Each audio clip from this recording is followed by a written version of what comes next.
Foi uma rebelião sangrenta. Milhares foram mortos, florestas incendiadas. Foi um inferno na terra. Os rebeldes eram um povo etnicamente misto conhecido como gauleses. Seu chefe foi o primeiro general a unir as diversas tribos, Vercingetorix.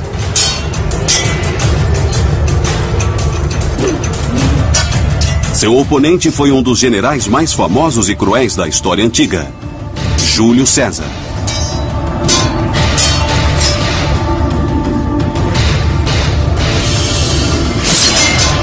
Durante 100 anos, os romanos oprimiram brutalmente os gauleses. Agora chegara a hora da vingança.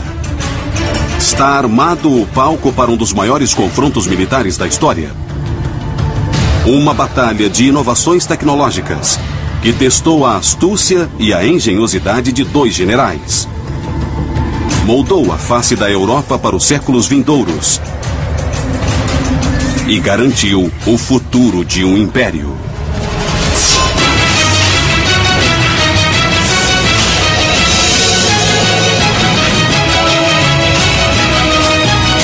Batalhas antes de Cristo, o grande cerco de César. Ano 52 antes de Cristo. Há 6 anos, Júlio César comandava uma guerra brutal. Seu objetivo era conquistar a Gália e transformá-la em uma província romana.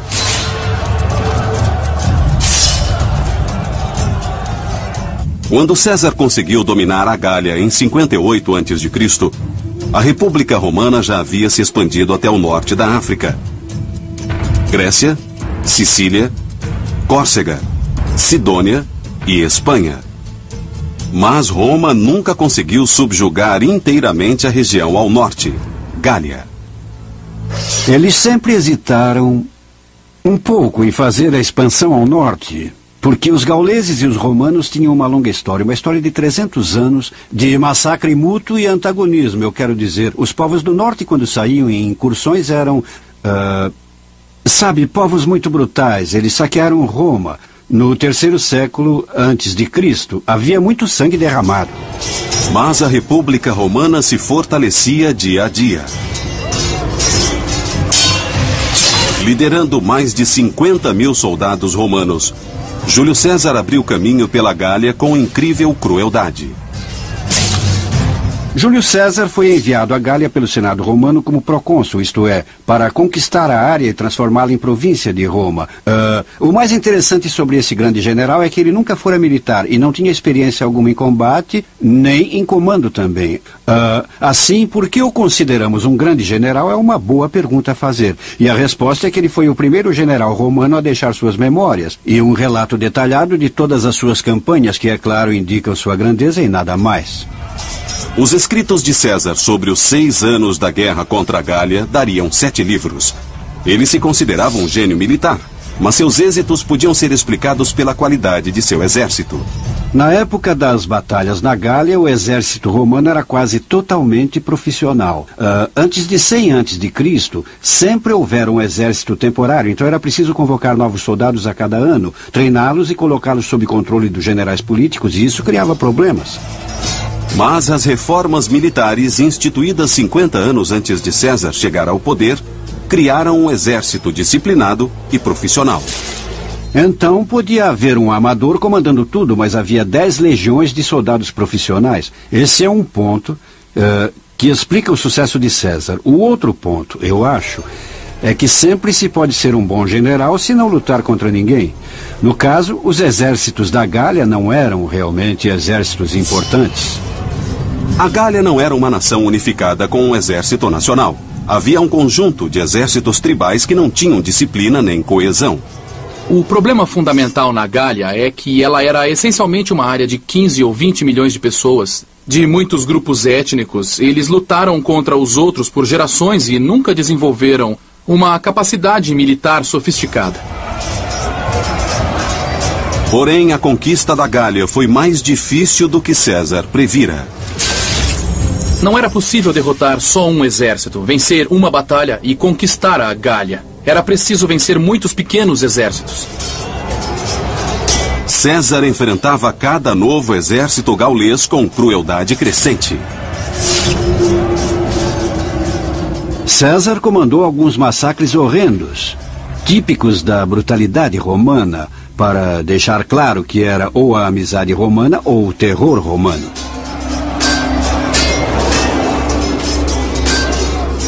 César comandava um reino de terror. Ele destruiu aldeias inteiras, matou todos nelas.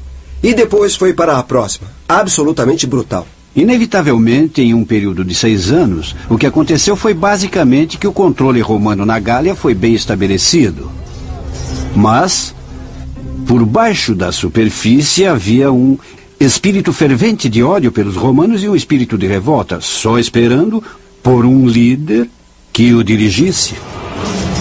Surge Vercingetorix, um carismático general gaulês. Como César, ele também tinha uma missão: unir as centenas de tribos de sua terra contra César.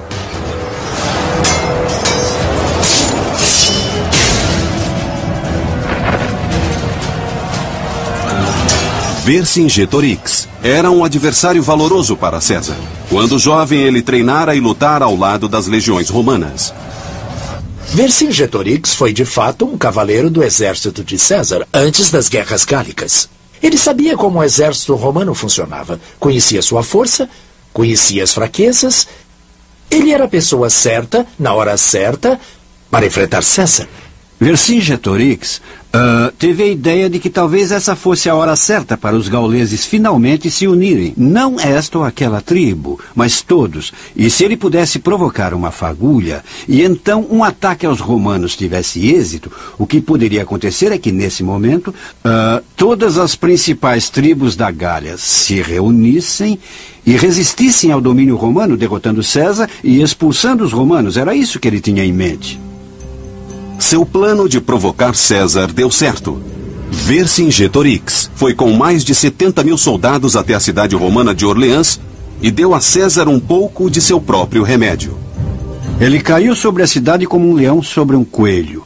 Queimou a cidade, massacrou e matou todas as pessoas. Os gauleses mataram mais de 5 mil homens, mulheres e crianças. Vercingetorix mandou uma mensagem clara a César. Os gauleses não tolerariam mais a brutalidade do general romano. Esse foi o estopim da revolta. Isso foi um acontecimento simbólico que instigou todos os gauleses contra Roma. Foi isso que ele tentou fazer. Teve um pensamento estratégico muito bom e funcionou. Não havia mais volta para Vercingetorix.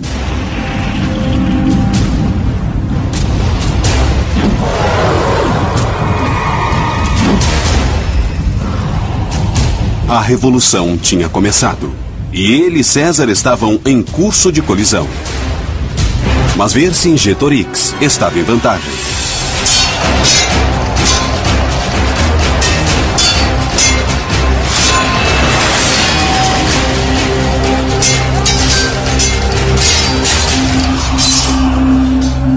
Logo ele conseguiu mais vitórias. Ele tinha um grande exército às suas ordens e sabia usá-lo. De repente ele ficou incontrolável. Apesar de estar em vantagem, Vercingetorix sabia que seu exército era grande, mas desorganizado. Perderia uma batalha direta contra o exército profissional e bem treinado de César. Assim, sua estratégia foi atingir as forças de César em pequenos combates ao estilo de guerrilha, até infligir tantos danos que os romanos foram obrigados a se retirar para a Itália. Vercingetorix tinha uma política de ficar atacando os romanos, cortar seu acesso à comida e, de modo geral, dar dor de cabeça a César. Para manter os soldados romanos desequilibrados, Vercingetorix fez algo que reverberou por toda a história militar. Ele convenceu os gauleses a incendiar suas cidades, colheitas e campos. Essa estratégia é conhecida agora como Terra Seca. Queimar tudo. Queimar cidades, queimar as aldeias, os campos, tudo. Em outras palavras, não deixar nada com que o exército romano pudesse sobreviver. Em agosto de 52 a.C., depois de aplicar sua política da terra seca, Vercingetorix liderou uma pequena força de gauleses contra os romanos perto da atual Dijon. A arma favorita dos gauleses era a espada de folha larga. Essas lâminas pesadas feitas de ferro esmagavam com força brutal. Os soldados romanos usavam o gládio. Com 60 centímetros de comprimento e 6 centímetros de largura, o gládio era feito de aço afiado e era usado para esfaquear.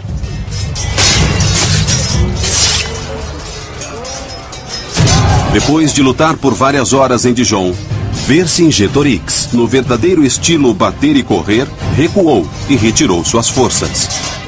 A estratégia dos gauleses parecia bem-sucedida. Depois de Dijon, César se dirigiu para a fronteira italiana. Vercingetorix perseguiu-o, tentando impedir que César chegasse a Roma e conseguisse reforços. Ele levou seu exército ao sul para bloquear a meta de César, ir para a Itália, mas ele chegou tarde e César já estava ao sul dali quando ele chegou. Assim, ele estava atrás de César e não na frente dele. Ele tentou passar ao ataque e os romanos se viraram. Houve uma escaramuça, uma briga e os romanos se livraram. Nesse ponto, o que Vercingetorix fez foi dizer: está ficando difícil alimentar o exército aqui. Vou me retirar para a minha principal base de suprimentos. E se der certo, vamos parar um pouco. César irá para o sul e terminaremos isto no próximo ano.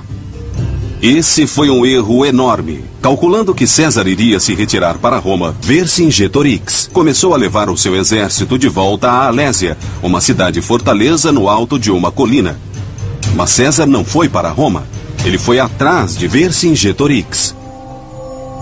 O que César fez, em vez de ir para a Itália, foi dar meia volta, matar os homens da retaguarda e perseguir os gauleses até a Alésia.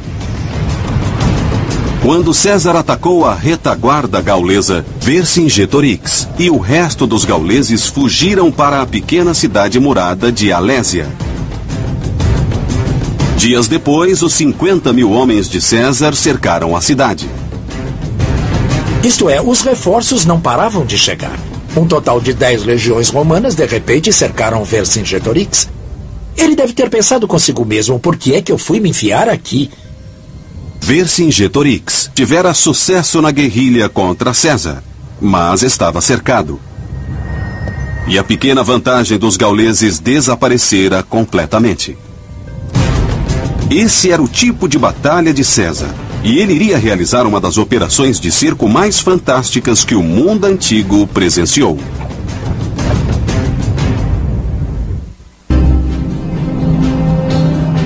Em 52 a.C., cidade de Alésia.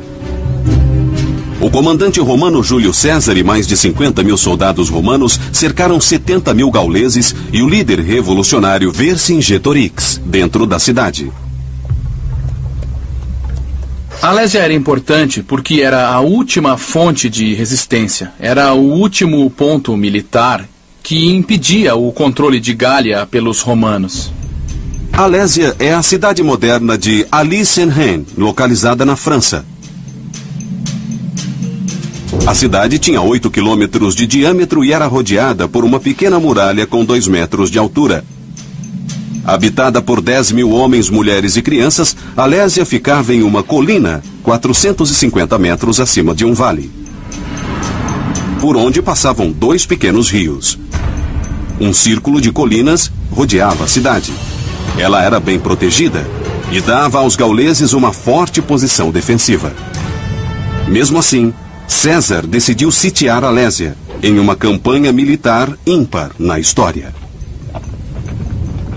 A forma de cerco criada por César foi muito engenhosa e eu não posso achar ninguém, nem nenhuma fonte que diga que as técnicas de cerco que ele usou foram usadas antes.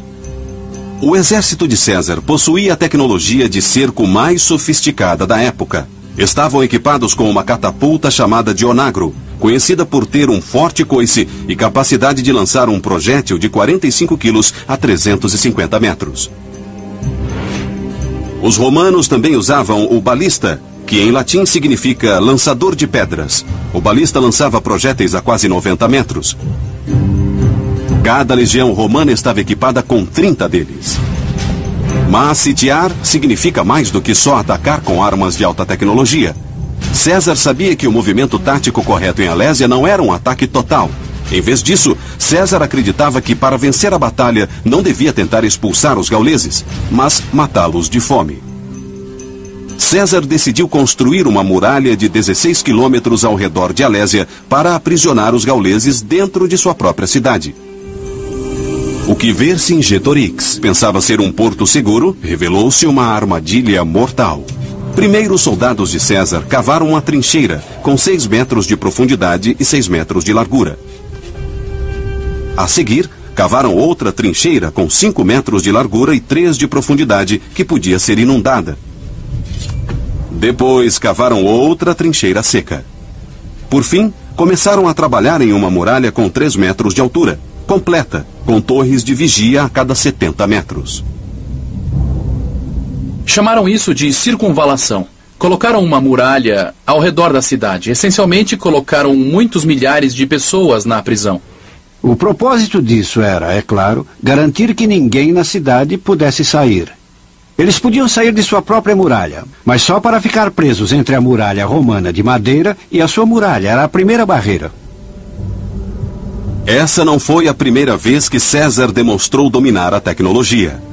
3 anos antes, em 55 a.C., 400 mil alemães procuravam novas terras e cruzaram o Reno para se fixar na Gália. César imediatamente enviou uma mensagem brutal e mandou 50 mil soldados com ordens de massacrar os alemães. O que ele fez a seguir foi horrível e tecnologicamente avançado. César iniciou a proeza de engenharia que ele acabaria fazendo em Alésia. Ele construiu uma ponte suspensa com 120 metros de comprimento e 12 metros de largura sobre o rio Reno para poder expulsá-los para a Alemanha e depois persegui-los. Depois de cruzar o rio, César arrasou os campos sem piedade. 430 mil pessoas, homens, mulheres e crianças, sem sobreviventes. No ato deliberadamente calculado de ataque político pensado para mandar uma mensagem clara para os outros povos. Apesar da brutalidade, a travessia do Reno foi um admirável avanço da engenharia do mundo antigo. Ele construiu a ponte em 10 dias. Foi incrível. Ele construiu com pilares, vigas e cabos. E o motivo de construir foi dizer aos alemães: vejam, o Reno não é uma barreira. Podemos pegá-los no momento que quisermos. Depois do massacre, César voltou à Gália e destruiu a ponte. Em Alésia, César usou a superioridade tecnológica romana para prender os gauleses dentro da cidade. O general gaulês Vercingetorix observava enquanto a muralha era construída. A muralha de 3 metros foi construída parcialmente com a terra tirada das trincheiras. Ela era encimada por proteção de madeira e torres se erguiam a cada 70 metros. No alto de tudo isso, colocaram pontas afiadas, que era uma versão antiga do arame farpado para o caso de alguém tentar escalar esse muro. E, exceto por algumas áreas que tinham barreiras naturais, essa muralha rodeava completamente a cidade. Foi uma corrida contra o tempo. Quando César terminasse a muralha com quase 16 quilômetros de circunferência, ela seria impenetrável, prendendo toda a população da cidade de Alésia. Cerca de 10 mil homens, mulheres e crianças, além dos 70 mil soldados do exército gaulês. Vercingetorix tinha um pouco de carne e milho guardados em Alésia, mas isso não duraria muito. Os homens de César podiam entrar para roubar ou então comprar suprimentos, mas era mais fácil dizer do que fazer. Não esqueça, Vercingetorix tinha queimado quase tudo durante a campanha da Terra Seca. Vercingetorix sabia que o vencedor da batalha seria quem escapasse da fome. Então ele decidiu que sua única saída era tentar impedir a construção da muralha e não deixar que os romanos conseguissem alimentos. Se ele superasse César na cidade, mais cedo ou mais tarde o exército romano teria muita dificuldade para obter suprimentos e também iriam passar fome. O que ele tinha de fazer era continuar atacando o exército romano para impedir que armazenasse alimentos. Vercingetorix recorreu à sua antiga tática: atacar e fugir. Ele enviou seus soldados para atacar os construtores e os coletores de alimentos. Vercingetorix venceu algumas vezes, mas finalmente César lançou um contra-ataque. Não sabemos exatamente quantos cavaleiros César tinha, mas eu imagino que uns 5 ou 6 mil cavaleiros romanos e uns 3 ou 4 mil cavaleiros mercenários. E rompeu uma batalha entre a muralha de César e Alésia. A cavalaria romana estava em vantagem e os gauleses retrocederam. Mas Vercingetorix ordenou que os portões de Alésia fossem fechados para proteger os gauleses da cidade. Perdas gaulesas bastante pesadas, homens sem seus cavalos tentando basicamente abrir um caminho para a cidade. Vercingetorix havia condenado seus homens à morte.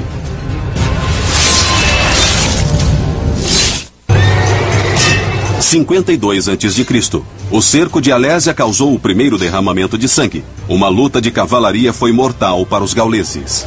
Apesar de ganhar essa pequena luta, César decidiu aumentar as obras de construção do sítio e ordenou que mais trincheiras fossem cavadas, dispositivos antipessoais instalados e armadilhas mortais construídas. Armadilhas com pontas de madeira afiadas foram colocadas no fundo das trincheiras. Farpas de ferro foram espalhadas diante das muralhas para furar os pés dos soldados e as patas dos cavalos. Havia fossos inundados, árvores derrubadas para criar obstáculos, e cobrindo tudo isso havia todas as armas de mão que eles tinham. Havia flechas, havia tiradeiras, projéteis, e eles podiam literalmente atear fogo em toda uma zona de impacto. Depois de apenas 5 semanas, a muralha de 16 quilômetros equipada com armadilhas, obstáculos e armas estava quase completa. O general gaulês Vercingetorix foi forçado a uma manobra corajosa. Ele enviou os 15 mil homens de sua cavalaria para percorrer a Gália e recrutar reforços com as outras tribos gaulesas. Embora pareça um bom movimento, pense um pouco sobre isso. Ele havia tido muito sucesso provocando César, atacando-o, não o deixando ir a nenhum lugar, não o deixando coletar alimentos. Mas ele desistiu disso tudo e disse, sem trocadilho, mandem a cavalaria. Vercingetorix mudou seu método tático e deixou que os romanos, em essência, construíssem as obras de sítio e alimentassem o exército. A decisão de pedir ajuda em vez de continuar a perturbar os soldados romanos foi uma decisão militar crucial. Se a cavalaria fosse atacada ou se as outras tribos não respondessem, o exército de Vercingetorix estaria condenado. Bom, sem a cavalaria, para ser enviada para atacar o exército romano, eles podiam construir as obras de sítio rapidamente, o que fizeram. O mais importante ainda é que agora podiam coletar alimentos. E isso César entendeu claramente. O que ele fez? Ele ordenou que seus subordinados coletassem um suprimento de grãos para 30 dias. Mas César sabia que se a cavalaria gaulesa voltasse com reforços, os romanos poderiam ser derrotados. Para se defender, César decidiu construir outra muralha, a cerca de 360 metros da primeira. A primeira muralha de César mantinha Vercingetorix dentro. A segunda manteria os reforços fora. Mas também continha 50 mil soldados romanos que tinham de acampar entre as duas muralhas. Fora dessa muralha de circunvalação, ele construiu uma segunda muralha de contravalação, que em latim é contrária. E essa muralha tinha 32 quilômetros. Assim, havia uma muralha dentro de uma muralha e uma cidade no meio, como se fosse, olhando de cima, como um bolo em camadas.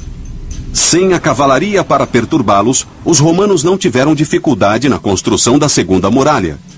Ela não tem vazios, exceto por uma pequena seção na base do Monte Ria, perto do local em que 2 rios cortam o vale. Com a construção chegando ao final, todos começaram a perceber que a arma que iria vencer ou perder a guerra era a comida. César sabia que assim que o resto dos gauleses chegassem, ele não poderia mandar seus homens coletarem alimentos. Enquanto isso, dentro da cidade, Vercingetorix controlava pessoalmente as rações de carne e milho. Depois de 7 semanas de cerco, os suprimentos na cidade estavam baixos e eles subsistiam com os alimentos armazenados antes do cerco. A água, para os 100.000 homens, mulheres e crianças, vinha dos pequenos rios e de poços. Existe uma história em que um dos homens da tribo de Vercingetorix disse para ele: "Nós vamos comer os soldados e os aldeões mortos. Podemos viver um bom tempo desse modo." Esse não teria sido o primeiro exemplo de canibalismo e nem o último. Pense no Donner Party na história americana.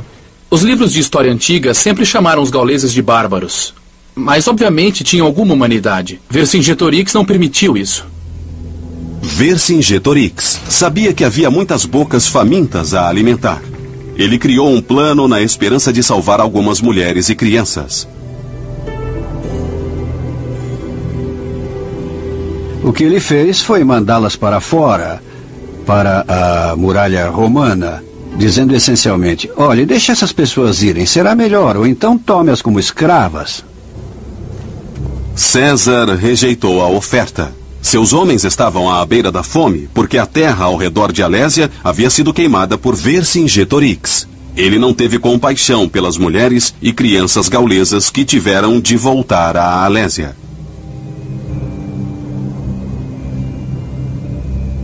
Mas Vercingetorix também não as queria de volta. Tendo se livrado dessa grande quantidade de pessoas que não tinha mais de alimentar, Vercingetorix, então, recusou-se a deixá-las entrar na cidade, e as mulheres e crianças, em grande quantidade, ficaram presas entre a muralha da cidade e a muralha romana, onde elas simplesmente morreram de fome.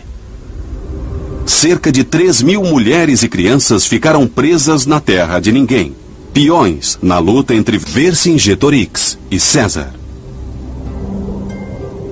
Todas essas pobres almas só enfraquecendo nesse tipo de limbo. Elas estavam literalmente presas no meio dessa luta. Ninguém as queria. Mas Vercingetorix foi o primeiro a ceder nessa luta de vontades. Finalmente, os portões de Alésia se abriram e as mulheres entraram. César venceu a batalha de vontades. Assim, o líder gaulês, Vercingetorix, não pôde transferir o seu problema para César. E César lembrou às pessoas com que tipo de homem elas estavam lidando. O destino dos gauleses parecia sombrio. Mas 3 dias depois, o exército gaulês com 60.000 homens surgiu no horizonte.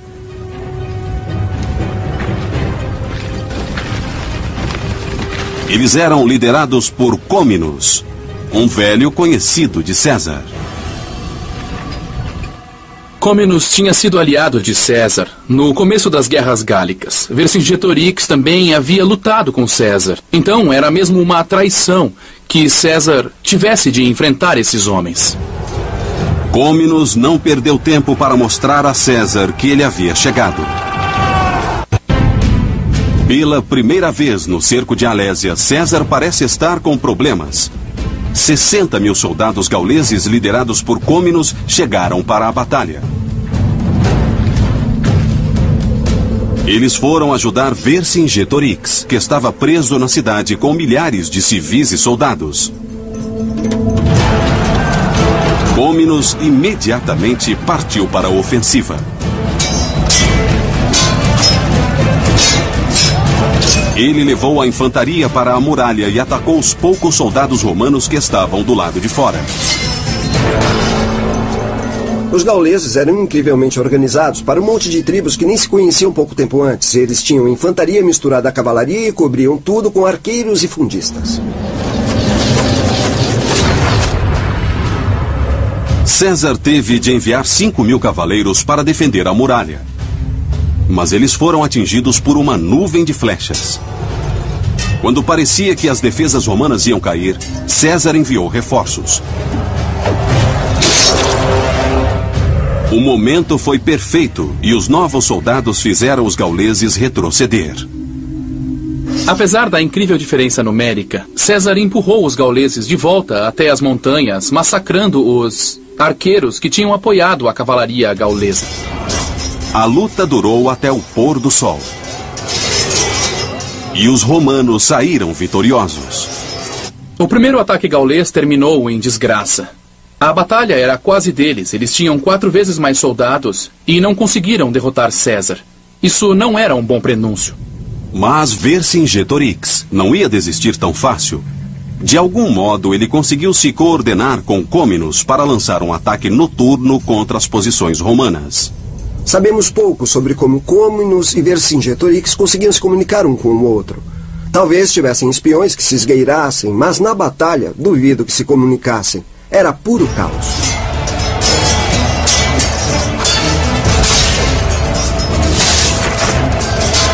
Vercingetorix liderou uma força na tentativa de romper a muralha interna. Côminos e seus homens tentaram escalar a muralha externa. Uma terceira força gaulesa, também no exterior, tentou romper a muralha externa do outro lado da cidade.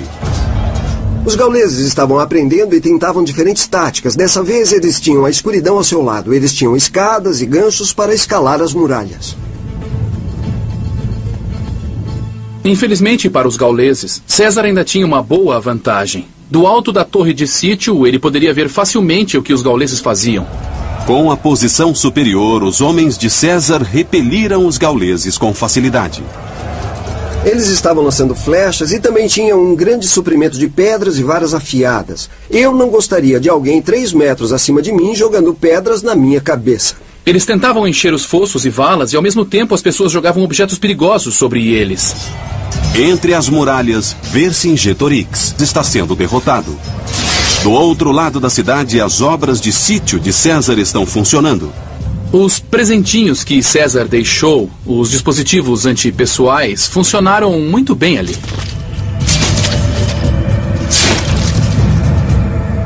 Os homens não podiam dar um passo sem cair 3 metros sobre uma ponta ou prender a perna em um gancho.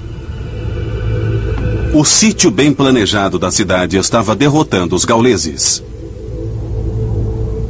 Côminos estava apanhando no exterior. Vercingetorix estava apanhando no interior. Os dispositivos antipessoais matavam os gauleses à torta e à direito. E todos recebiam uma chuva constante dos romanos que jogavam lanças e flechas sobre os soldados gauleses. Ao amanhecer, todas as forças gaulesas, dentro e fora das muralhas, foram obrigadas a retroceder. Mais uma vez, César venceu. Isso estava deixando Côminos e Vercingetorix loucos. Eles tinham 3 vezes mais homens, mas gastavam a maior parte do tempo tentando cruzar os fossos e sendo mortos pelos romanos. César era como um mestre no jogo de xadrez. Ao aprisionar a Alésia e depois construir a segunda muralha para repelir os reforços gauleses, ele neutralizou a vantagem numérica que os gauleses tinham. Incrivelmente genial. 5 dias se passaram. A fome estava derrotando os gauleses. Desesperados, eles tentavam descobrir como vencer os romanos. Tinham sido derrotados 2 vezes, mas tinham de fazer algo. As pessoas no interior estavam além da falta de comida. Finalmente, os gauleses descobriram o ponto fraco na muralha romana perto do Monte Ria.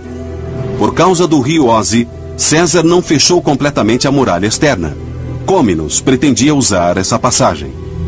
O que eles fizeram foi se esgueirar na escuridão da noite para esse ponto fraco entre 2 colinas e se esconderem nos bosques. No dia seguinte, ao meio-dia, eles atacaram. Os homens de Côminos passaram pela abertura da muralha e arrasaram a infantaria romana.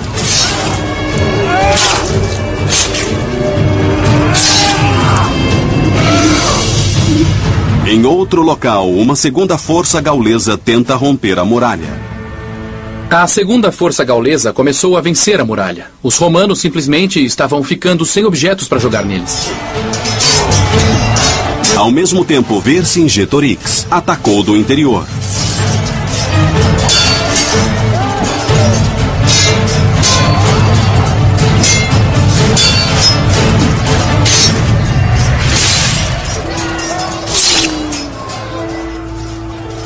César, em sua torre de sítio, observou esse prolongado ataque triplo dos gauleses. Os historiadores debatem se César era mesmo um grande estrategista. Mas o que ele fez nessa batalha final foi como reger uma grande orquestra. César decidiu mandar 3.600 homens para reforçar as defesas na brecha da muralha. Ele ordenou que reforços da cavalaria dessem a volta para o lado noroeste para proteger o ponto fraco, mas ao mesmo tempo os gauleses enviaram mais de 20 mil homens para a falha na muralha. Mas veja bem, 20 mil homens não vão ajudar muito quando eles têm de passar por um espaço bastante apertado entre dois rios, enquanto são atacados dos dois lados por legionários e tem pela frente um fosso e uma muralha. César observou os gauleses mudarem de tática.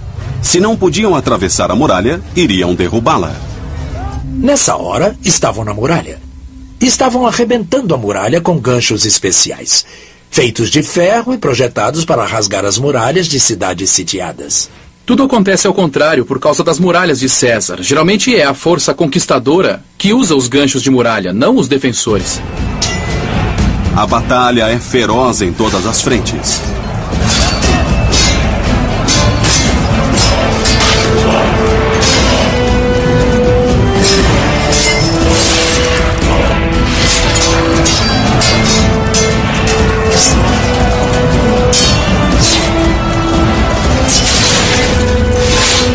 César finalmente toma a situação nas próprias mãos e lidera pessoalmente mais 2.400 homens.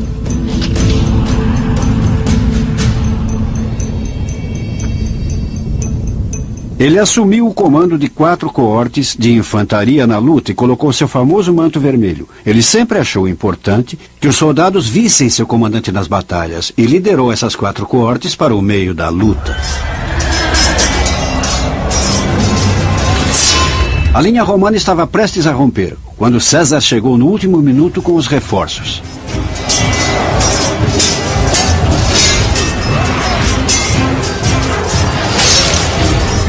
E ali estava ele atacando os gauleses com seu gládio, massacrando-os totalmente.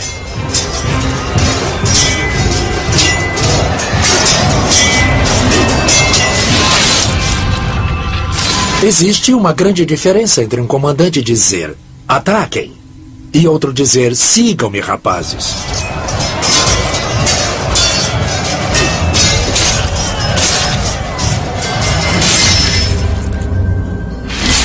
Patton usava um manto vermelho só por causa de César. Depois de César chegar ali, os legionários romanos deixaram de lado todas as pedras, lanças e objetos que estavam jogando à distância e pegaram as espadas e só atacaram os gauleses.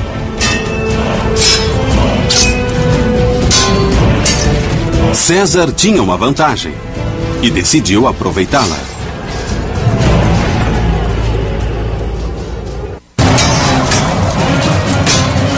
Com mais de 2 meses do cerco de Alésia, Júlio César, usando seu famoso manto vermelho, liderava seus homens em batalha contra os gauleses.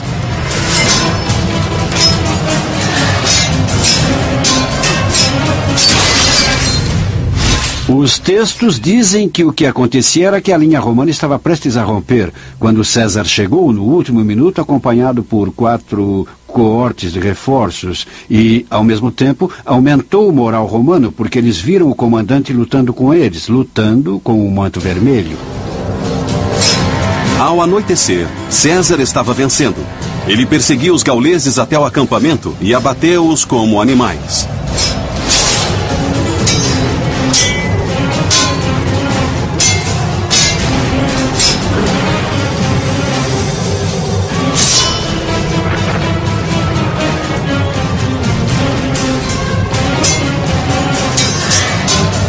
Apesar da derrota iminente, Vercingetorix continuou a lutar. Sua estratégia de unir as tribos gaulesas para lutar contra a opressão romana fracassara. Vercingetorix logo percebeu a derrota.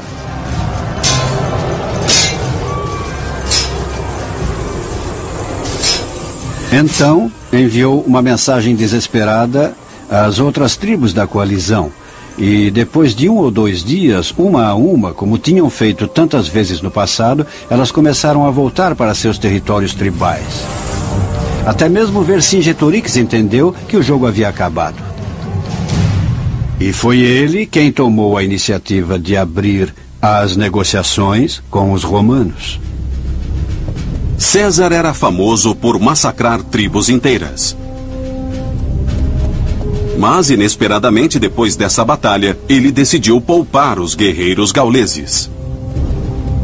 César foi muito tolerante. Muito fora do comum para um homem que era famoso por aniquilar tribos inteiras.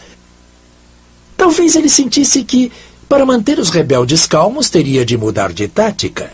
Não sei, talvez ele até tivesse um novo respeito pelo modo como lutaram as batalhas. Mas é claro, Vercingetorix tinha começado isso. Ele tinha que se tornar um exemplo.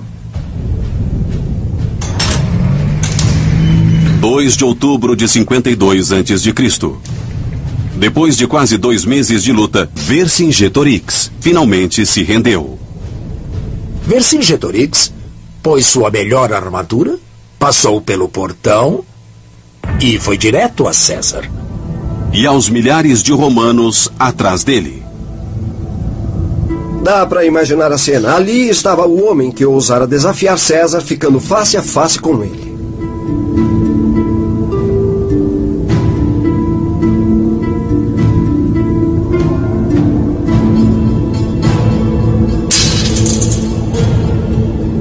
Um guerreiro valente, mas que cometera um erro tático básico.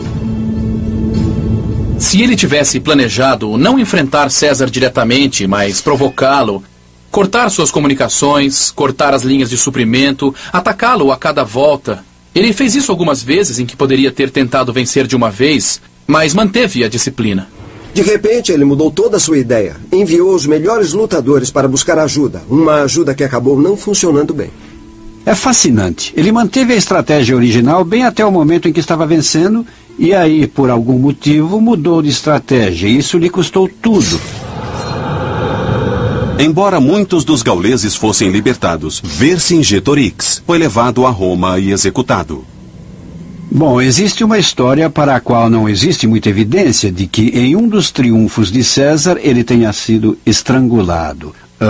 Em praça pública. O mais provável é que tenha sido só executado em uma masmorra romana. Os romanos não tinham nenhum problema com execuções públicas, mas neste caso eles queriam escapar daquilo a que chamavam o fogo gaulês, do homem que temiam que incendiasse os gauleses. César passou todo o inverno extinguindo as cinzas da rebelião. Roma não precisaria lutar contra a Gália pelos 400 anos seguintes. Pode-se comparar César a William Tecumseh Sherman, famoso pela Marcha pela Geórgia. Em 1867, ele recebeu o encargo de romper a resistência dos índios no oeste. Ele usou as mesmas táticas: terra seca, massacre, remoção, fome, contra as tribos de índios americanos que César usou contra os gauleses, com o mesmo resultado. Ele venceu, e os índios americanos foram para as reservas. E aí se tornaram americanos. Alésia foi uma grande vitória pessoal para Júlio César, que naquele momento cercou e foi cercado. Mas o resultado dessa batalha foi mais do que material para os escritos de César. A Batalha de Alésia, a longo prazo, foi uma das coisas mais benéficas que aconteceram a toda a Europa, porque o que ela fez foi permitir a romanização completa de uma área enorme, do Reno até os Pirineus, o que hoje chamamos Europa Ocidental. Ela foi civilizada e organizada como uma província de Roma e depois tornou-se, sob o Império, Roma, essencialmente Itália. E a própria Roma chegou a um ponto em que os gauleses nem pensavam em si mesmos como outra coisa que não romanos. Alguns dizem que a campanha de César foi realmente um reino de terror. Mas em Alésia, ele usou táticas brilhantes para derrotar um grande exército gaulês que o atacava de 2 direções. O resultado foi que César não só destruiu os gauleses, ele uniu a terra que se tornaria uma parte importante da Europa Ocidental. E tudo isso foi possível, essencialmente, pelo gênio de Júlio César e pela derrota de Vercingetorix na batalha e no cerco de Alésia.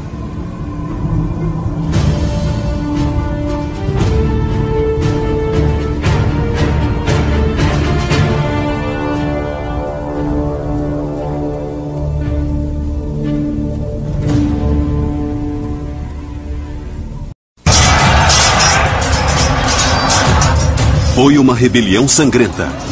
Milhares foram mortos, florestas incendiadas. Foi um inferno na terra. Os rebeldes eram um povo etnicamente misto conhecido como gauleses. Seu chefe foi o primeiro general a unir as diversas tribos, Vercingetorix.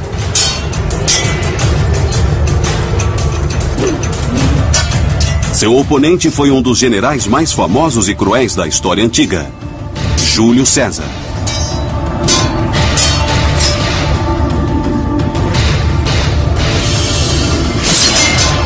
Durante 100 anos, os romanos oprimiram brutalmente os gauleses. Agora chegara a hora da vingança. Está armado o palco para um dos maiores confrontos militares da história. Uma batalha de inovações tecnológicas que testou a astúcia e a engenhosidade de dois generais. Moldou a face da Europa para os séculos vindouros e garantiu o futuro de um império.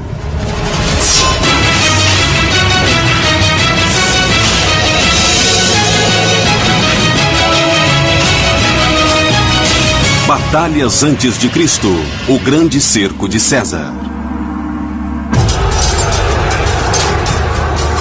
Ano 52 a.C.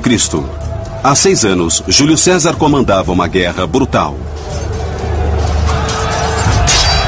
Seu objetivo era conquistar a Gália e transformá-la em uma província romana.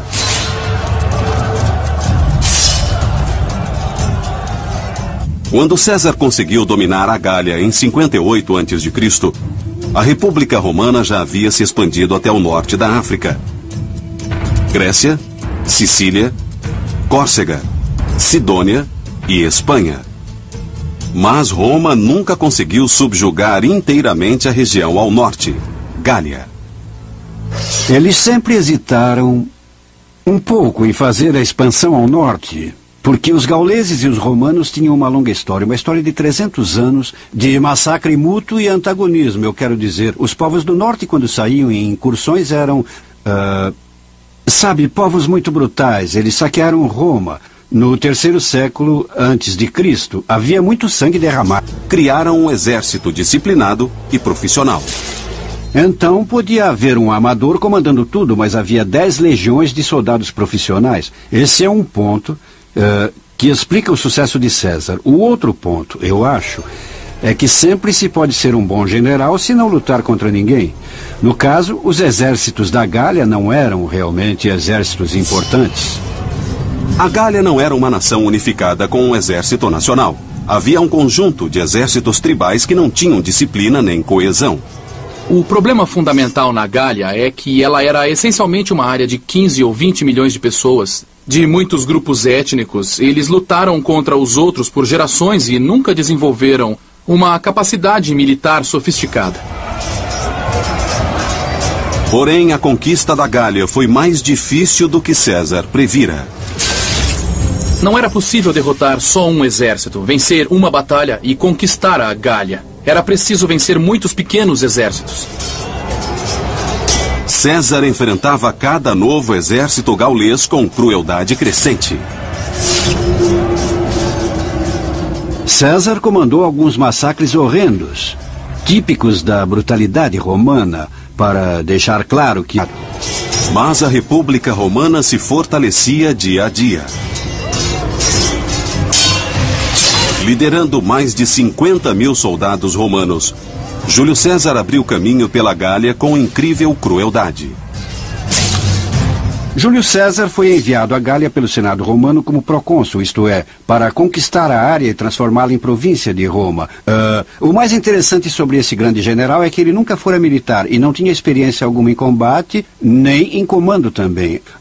Assim, por que o consideramos um grande general é uma boa pergunta a fazer. E a resposta é que ele foi o primeiro general romano a deixar suas memórias e um relato detalhado de todas as suas campanhas, que, é claro, indicam sua grandeza e nada mais. Os escritos de César sobre os 6 anos da guerra contra a Gália dariam 7 livros. Ele se considerava um gênio militar, mas seus êxitos podiam ser explicados pela qualidade de seu exército. Na época das batalhas na Gália, o exército romano era quase totalmente profissional. Antes de 100 a.C., sempre houvera um exército temporário, então era preciso convocar novos soldados a cada ano, treiná-los e colocá-los sob controle dos generais políticos, e isso criava problemas. Mas as reformas militares instituídas 50 anos antes de César chegar ao poder era ou a amizade romana ou o terror romano.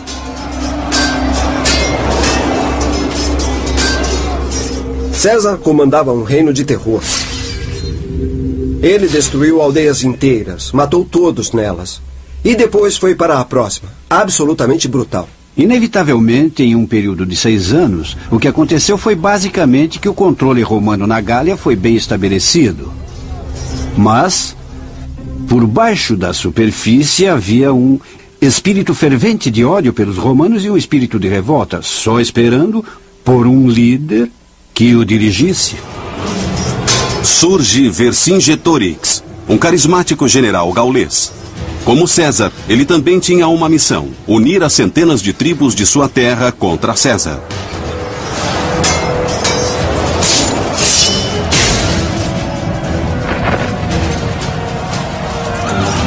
Vercingetorix era um adversário valoroso para César. Quando jovem, ele treinara e lutara ao lado das legiões romanas.